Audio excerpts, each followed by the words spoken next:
Welcome to the Banker Lamp. Please enjoy the video. You start by getting into the router now. Find the gateway IP on your device and open it in a browser. Once done, log in with admin credentials. If you don't have them, locate the reset button on the router and note that a reset will restore factory settings and erase custom configs. Make sure to connect via Ethernet for stability when possible. Next, navigate to the Status or WAN section so you can see the current limited access indicator and any error messages before changing settings. You now change the settings that often cause limited access. Go to DHCP and ensure your device is receiving an IP in the correct subnet. If not, assign a static IP within the router's range.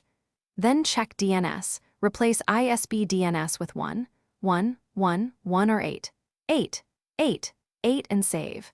If MAC filtering or access control is enabled, either disable it or add your device's MAC address. Finally, check the WAN connection type and credentials. Correct authentication often restores full connectivity. You finish by saving changes and rebooting both router and your device. This clears caches and applies new network parameters. Once they come back up, test by loading multiple websites and running a ping to 8, 8, 8, 8 to confirm responses. If you still see limited access, double-check cabling, ISP outage notices, and your modem-to-router bridge mode. Make sure any modem login is active. One troubleshooting tip: if nothing works, perform a factory reset and reconfigure step by step, documenting each change.